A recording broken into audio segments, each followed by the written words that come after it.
When life throws you a curveball, how are you going to handle adversity? Welcome to the Fearless Mindset Podcast, where you're about to go on a journey as I interview security, business, and entertainment leaders on what it takes to stay fearless. I'm your host, Mark Ledlow, and enjoy today's episode. And for my viewers out there that are listening to this, I am with Ken Frownfelter, police officer with Grants Pass Police Department, and this is Mark Ledlow, host of the Fearless Mindset. And just put that plug in there. Yeah. Keep on rolling. Absolutely. Sounds good. Keep on going. We got good content. Yeah, so we're actually doing a double podcast right now. Absolutely. So I'm on your podcast. You're on my podcast. Exactly. I've got the What's a Hero podcast. Uh-huh. You've got the Fearless Mindset podcast. Exactly. Right. And you're on Instagram and Twitter and LinkedIn and all those guys, right? All those platforms. Mm-hmm. Mm-hmm. Do I know what I'm doing? No.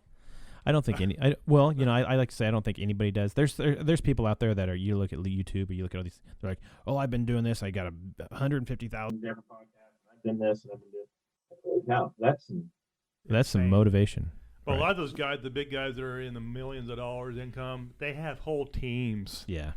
Doing their Instagram, Twitter. I mean, they have they call it advertising or media consultants that do all that for them. Oh. I mean, it's paid. They do content, uploads, and I'm just me doing stuff. Yeah, me too. I'm the What's a Hero podcast is this guy right here, and I have a team of this guy, and I have some secretaries called this guy. There you go. Self-funded stuff like you. Yeah. My bankrolling is my advertising is I have to go to work. There you go. That's how I advertise. That's how I make my money. Yep. So I edit my own stuff. I go through all that stuff. And you know what? It's actually kind of cool. It's a little passion project sort of thing. Sure. Because as you look through and you see people doing it, and there's millions of podcasts out there. There I is. get it. And, if you want to spend time listening to ours, thank you so much. We absolutely appreciate that. And that's it. And I'd love to chit-chat with you. If you got questions for me, I'd love to answer anything you want to ask me. I mean, how tall are you? 5'6". So I'm not very. Anyways, there's all these different things that I want to, that I appreciate people spending their time on listening to us and doing all these things. And as time goes, I'd like to be able to just make this thing grow and be bigger and be better. And if there's things that people say, hey, you could have done this different and you could have done that different. Oh, good to know. My ego is not so huge. I'm not. It's a learning process. Yeah. When I first launched this summer, it was such a high, steep learning curve. And what I did 10% of the time was I'd watch Joe Rogan. Yeah. I'd watch what his style was, how he did things. Mm-hmm. And then it came to me like, he's just being himself. Yeah. He's just talking. Right. He's two guys having a conversation at a table in a studio talking about life. That's Yeah. all it was. Yeah. And, he's pretty smart, pretty sharp guy. Yeah. And I'm like, gosh, well, you sit down, get a microphone, a headset on, and just talk. Yeah. But it's not that hard. I think what people have a problem with is they get that fear element, like the fear element we had before we go into boot camp in the Marine Corps. We're going to get killed and slaughtered. Well, the only fear you have on a podcast is, what will people think about me when I'm doing this? Right. If you can flip that switch off and just be you and have fun with it, don't care what your haters will say. Yeah. You just roll with it, tell your stories. Yep. And that's all I want to do. I don't know how many times I've sat there. I used to work in a mill, like a lumber mill. We made plywood, and I worked. Rough. Yeah, I did that for a long time, and I've been a logger, and I've done some hard jobs. Yep. And but there's a point when I'm in the mill and I'm just taking sheets of veneer and I'm putting it in the machine and waiting for it to go.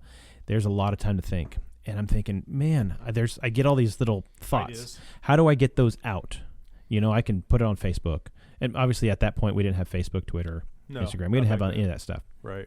But any free time that I have now, and I'm sitting there thinking of different things, I'm like, gosh, that's fantastic. That's what I want to be able to. I want to be able to. How can I say this to somebody? Or how do I tell this story? Where do I have that opportunity to tell this story? And I've done some public speaking over the last 3 years, specifically, and I've learned to love public speaking, and that's something that I've had become a passion for as well. that I want to get up there and motivate people and encourage people. And that's what I want to do with life is get in front of groups of people, encourage them and motivate them, and then get down to their level and be with people, because I'm no better than anybody else, but be right next to somebody. So if I can encourage or motivate somebody that's next to me, a brother or sister, somebody that I know, go to church with, I see in the store or whatever. Now, do I get upset, and are there people that are just jerks in life that you're just like, oh my gosh, who let this person out of their cage? Right. It frustrates me. However, I'll still sit back and think, okay, how can I motivate them? How can I encourage them to be a better person? And there's sometimes I'm just like, I have no idea. But other times, I'd like to be able to go say something. And there's some people you just can't walk up to and be like, hey man, I love you. And they're like, dude, get away from me. I don't know you. You're right. Mm-hmm. But with a podcast, it's cool because you can just open it up and be like, hey, here, I got some things to say. And if it works for you, great. I'm just dropping a pebble in this pond and hoping the ripples will go out and affect you in a positive way. Yeah, good way to explain it. Perfectly. So, yeah. Yeah, I remember, you're very talented, not only law enforcement and Marine Corps, but that video production you guys did with Grants Pass Police Department. Oh, yeah. Yeah. Well, Ken was behind all that. Oh, yeah. You produced that. Yeah, you can find that. It's on YouTube on the Grants Pass Department of Public Safety YouTube page. And it's just gosh, what? How many, did that take you guys a year to do that? No, 2 weeks. 2 weeks. You did that viral video in 2 weeks. Mm-hmm. Did that hit 1 million? I don't know. I don't remember. I saw that thing shared so many times on Facebook, but the content and music, I was like, whoa, this guy's got talent. Yeah, I guess I'm almost, it's trepidatious to say this, right? But I was the director. The director? Okay. Because it was more or less my job because I was a public relations officer. Sure. And so they're like, hey, we need to get this done. You can do it. Okay. Because everybody else was doing it, right? Every other department across the country was doing a lip sync challenge thing. And so we get challenged, and so I go ahead and we start working out. So they're like, hey, we got to figure out how we're going to do it. Okay. I have no idea. So we hired a guy, Mr. Kennedy, Joshua Kennedy. He lives in Grants Pass. He just graduated from film school or whatever up in Portland, moves down here to open his business down here. And he comes down here and we're like, how do we do it? And he gave us a price, and it was like, okay, we can pay that. So he did all this different stuff, and he was saying, how about you do this, do this? So he did all that sort of stuff. But I was like, what I'd like to do is we're going to use these songs. I'd like to have this thing, and here we've got this. And so we brought him into our dispatch center. We brought people in on their days off. Right. And we choreographed dancing, and they have concerts in the park in Grants Pass in the summertime. And so we commandeered that. I got a hold of the people that were doing concerts in the park, and I said, hey, can we do this during the breaks of the band? And they're like, yeah, sure. So we got in there and we did like 3 or 4 takes. And I told the people, I got up on stage and I said, hey, we're going to be doing this and you're all going to be in it. So we had drones, and we had drones of Josh Kennedy's. He got some drones in there. So he was filming this and he had all that stuff like that. But I'm saying we want to get this here and we're going to do it again. Let's go again. And so, yeah, and it was fun. It was fun. And I think if I could go back and do it again, I would have not so much of me in it. But I was like, I was the only one that was always there. Right. And so they're like, oh, we need another scene of something XYZ here. And we're like, well, who can do it? Well, everybody already left. Well, you're still in uniform. You do it. I'm like, oh, okay. So I, jump in the top of the rig, or I go in, but if I could go back and do it, I'd take me out. Interesting. Yeah. It's kind of. You definitely have a talent. Yeah. So it was fun. I mean, for you to direct and do the choreography, that's a skill set that most police officers don't have. And I still had to go be a cop. After we'd film, we'd start at like 4 a.m. What? Yeah, we'd do some scenes at 4 a.m. So like nighttime stuff, that wasn't at nighttime. That was in early morning. Oh, for the sun. It was like 3 and 4 in the morning. Oh, brutal. And so I'd go in and work with graveyard shift or whatever and do that. Wow. And then I'd still have to work my shift that day and go do stuff. And I was trying to figure out. I'm like, who the heck put this together? They must have some sort of Hollywood background. I No. was impressed. No, as a kid, I watched a lot of movies. Okay. Watch a lot of stinking movies, and I look back and like, okay, you've consumed a lot in your life. You got to start producing. You got to produce some stuff. That was magical. Yeah. So maybe you have a little bit of your daughter in you too. Yeah. I think there's some good stuff in there. So yeah. But creativity, arts of Hollywood. Yeah. I know, like I said, when I was a kid, I wanted to be an actor. I wanted to be in movies and stuff like that. So maybe that's just. Maybe you have a little bit of Clint Eastwood DNA in your blood somewhere. Yeah. That was a great video. I mean, that thing was shared so many times. Yeah. I mean, I had people looking at it in the East Coast. Really? Oh, yeah. Yeah, that's cool. Yeah, I mean, it was just fun to do. It was fun to do. And I think the people that did it too, here's the best thing that happened with it, is it developed within our department it gave some camaraderie and it lifted some spirits because there was a time when it was just motivation and morale was just in the tanker, right? Oh, okay. And people just going to work, just go do my job and just leave me alone. And you get doing something fun like that, people are like, oh, all right, breaks the ice. And we have fun doing it, and so it added some morale to things, and it added some, is everything hunky dory all the time? No. That's just life. But it started some stuff, and maybe actually once again it was another pebble in the pond, but it was fun to do, and it added some morale and some team. That you always talk about the team. What are those things they do when they team building, right? Right. It added some of that without having to do any trust falls. That's pretty remarkable. Team building with shooting a video. Yeah. I'm talking with Mark Ledlow and the Fearless Mindset Podcast. You can find me on YouTube, Mark Ledlow, and Instagram, Mark David Ledlow, and Twitter, I forgot, and LinkedIn, Mark Ledlow. We're having stories. We're sharing stories of the Marine Corps days. Ken's production of Grass Pass PD video that went viral that he helped put lip sync together. challenge. Yeah. Lip sync challenge, and now Ken's doing his podcast of our heroes and stories they have to share. So I'm happy to join him on this project. Yeah. So, anyways, that was what it was, and I mean that was the lip sync challenge, and it was fun. It was fun to do, and then. We've just done lots of stuff, things, I really enjoyed, getting to do the public relations type stuff. And so that helps. So. Yeah, you definitely have a knack for the entertainment, the arts side of your personality. That's probably why your daughter's in New York doing what she's doing. Cause it your could DNA. Be. Yeah, it could be.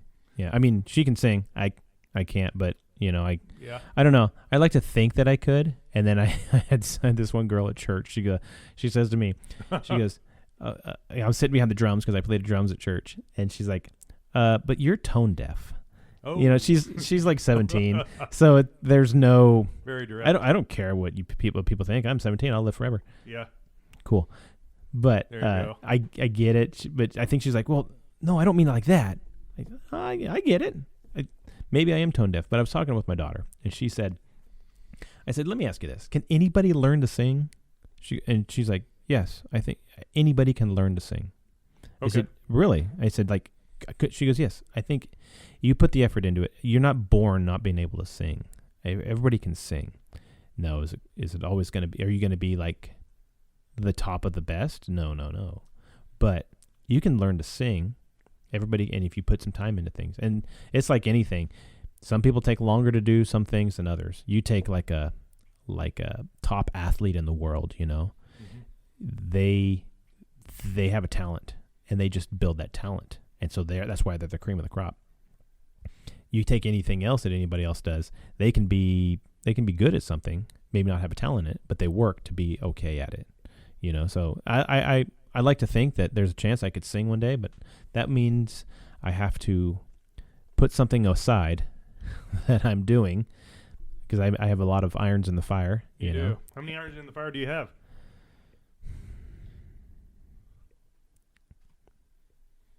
You know, 5 or 6, but Whoa. They take some time. You get bored easy. Yeah, because I work every day. Well, not every day. I work. You did what, 7 days straight? This last week, 7 days straight. Whoa. 12-hour shifts? Is that what you guys do? Yeah, we do 12s. Okay. You know, not every one of those days was 12. I went in, filled in for some guys that were out and stuff like that. So, maybe a 7-8 hour day or 6-hour day or whatever. But so I got work. I teach karate, or I'm assistant instructor at the karate dojo I go to, and that's at the Martial Arts Training Center with Del Saito down in Grants Pass. And then let me see. I'm also I'm an elder at my church. Play drums at my church. Okay. So I will always practice on the drums, and you saw my drum set, so it's not too tiny. And then above that, you work out every day. You got to make sure things are on the ball. Right. So not just am I going to work, but I got to get up and work out before that day. So so 3:30 every morning usually. Ooh, that's dedication. You're a dedicated Marine, jarhead. Yeah. It never left your mind. Yeah. And then, you got to think about, what's my downtime? Do I have downtime? You don't have much downtime. But I like to spend time with my wife, I like to, I've got to water that plant, You do. She's important to me. So grow that relationship. You got to water it. Yeah. So, life is just what it is. So I have fun with it, and it's a good time. And you, going back to, I guess, since we're doing dual interviews, you asked me some stuff, I'm asking you some stuff. Okay. I recall you had a kind of a major incident here 2 or 3 years ago, 4 years ago. Something major happened in your life. Oh, my dad's brain cancer. Yeah. Yeah, that was brutal. Yeah. I explain it to people that it's kind of like this. You have Marine Corps boot camp. Mm-hmm. You have Hell Week with Buzz training. Mm-hmm. It's in that hell. Yeah. It's the beauty of that was having a relationship with my dad I never had before. And I believe God gave me that time because it's weird. All of a sudden I had this business that brought me income to live on to help my dad out. And it's like God gave me this idea years ago. Mark, maybe you should have a business partner and do security contracts and have business coming in and doing security. What a great idea. Yeah. And you don't realize it then, but you're given that idea and that thought in your head because you're going to need to use that later down the road. You don't know that. Right. But all of a sudden a thought comes in your head, a seed. Well, that seed became a plant. That plant grew and produced fruit.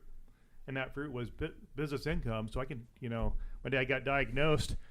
It was weird. I was home from a trip. I did a business trip in LA. I came back and I was sleeping in my sister's bedroom. And then all of a sudden I hear my sister yelling, Mark, Dad's yelling for you. I'm like, 3 a.m? Huh? I'm just ordering to get up. Sure. My dad's shaking behind the recliner, standing, shaking. Mm-hmm. And I know he had congestive heart failure, but that's not congestive heart failure. So I lowered him to the ground. We put him in the recliner. I had to call the fire department at 3 a.m. Yeah, for lift assist and all that stuff like that. Yeah. Exactly. So they came over and did that. Not a problem. They're happy to do it. Yeah. Took 4 of them because my dad was like 350 pounds. He's huge. I couldn't do it. Yeah. So I'm like, you know what? We better go to the hospital. So we take him over to Rogue Valley Medical Center because we just don't trust Three Rivers. Sorry.